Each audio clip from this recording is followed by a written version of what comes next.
from perfectionism. Hello guys, welcome to Yundel channel, and today's share is about how we are about our perfectionism. We all wanted to be a perfect person, but there's no such name as perfect. Guys, this is just my share from my own reading and from my own self-experiences. This is about my life journey having a chronic pain with fibromyalgia. I'm using these tools, guys, in my life in order to live my best life despite of the pain, despite of the chronic pain I am suffering. I have to use some tools to work with my mindset that I have to accept that no one is perfect.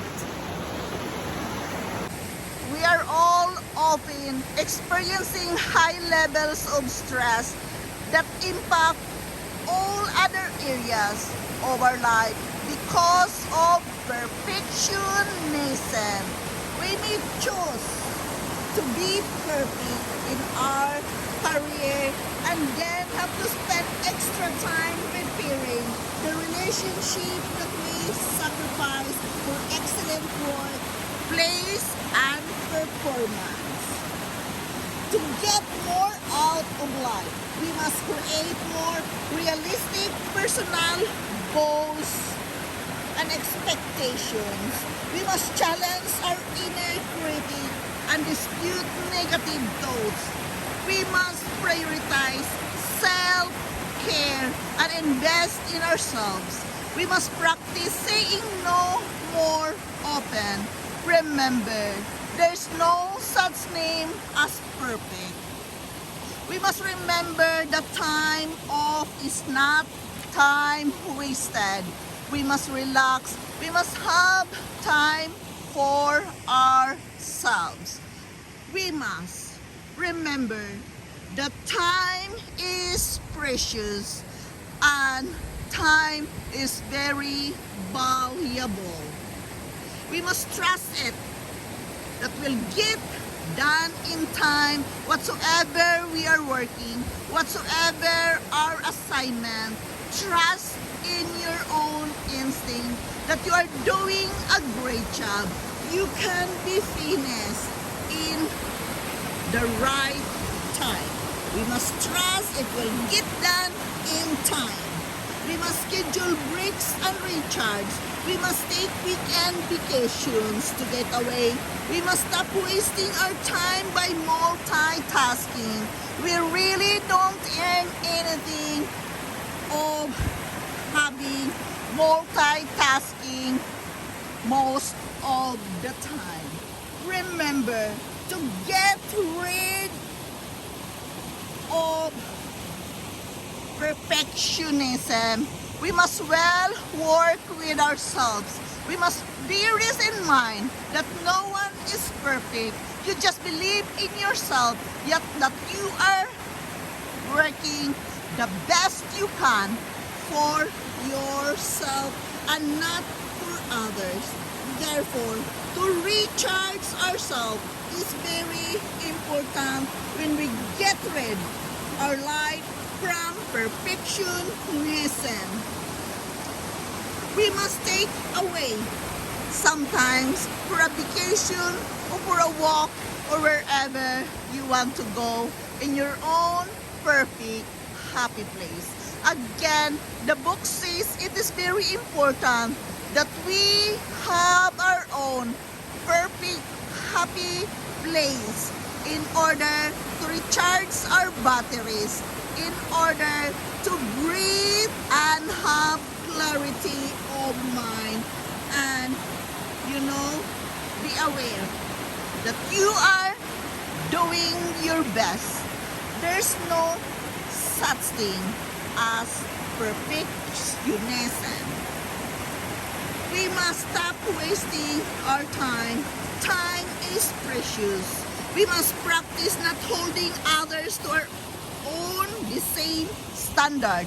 Each and everyone is unique and valuable person. So don't waste your time expecting someone to be perfect. No one can be perfect, but everyone can do the best job they want in their position, even in their life.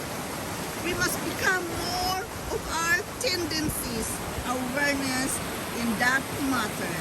We must focus on the positive things. We must allow ourselves to make mistakes. See, there you are, guys. It is very important that we must allow ourselves to make mistakes. Why? Because mistakes is a lesson to be learned. We learn from our mistakes. Therefore, mistakes is necessary and not perfectionism. We must set more reasonable goals. We must learn how to receive criticism. Constructive criticism is very important. There is a lesson to learn from that. We must lower the pressure we put on ourselves. We must focus on meaning over perfection. We must try not to procrastinate. We must conquer perfectionism by moving ourselves from the competition. Do not make life more difficult than it is already as it is. Therefore, to get rid our life from perfectionism, we must embrace our mistakes that we are learning day after day from our own mistakes, weaknesses, and failure. Take that as a negative thing in our life. We must always prioritize ourselves and invest ourselves, because the more we prioritize and take care of ourselves, the more we can share and give more values to our friends and family, including your work situation. We must remember that time is not wasted when you are relaxing. It is very important to relax and recharge ourselves instead of hurrying into something to be perfect. We must get rid of our life from perfectionism, because that is not good for our life. Why? Because perfectionism causes stress to all people, which is not good. We are getting sick because of the stress. Therefore, be aware all the time that we must lower the pressure we put on ourselves, and we must focus on meaning over perfection. We must not try to procrastinate. We must conquer perfectionism by moving ourselves from any competitions that gives us so much stress. How to get rid our life from perfectionism, guys? It is very important that we must know every day, awareness every day, that we are going to embrace our mistakes and weaknesses. That is the key in order to get rid of perfectionism. Remember, trying to be perfect all the time, it's really give us more stress, more pressure to our daily schedule. So guys, remember, you are valuable enough to do great things in this life. Avoid perfectionism and try always to think of yourself and recharge yourself. Guys, again, this is Yundel. I thank you so much for listening. Thank you so much. for being here with me. I am forever grateful to each and every one of you following me here in my channel. Believe me guys, I am still working with myself when it comes to this matter.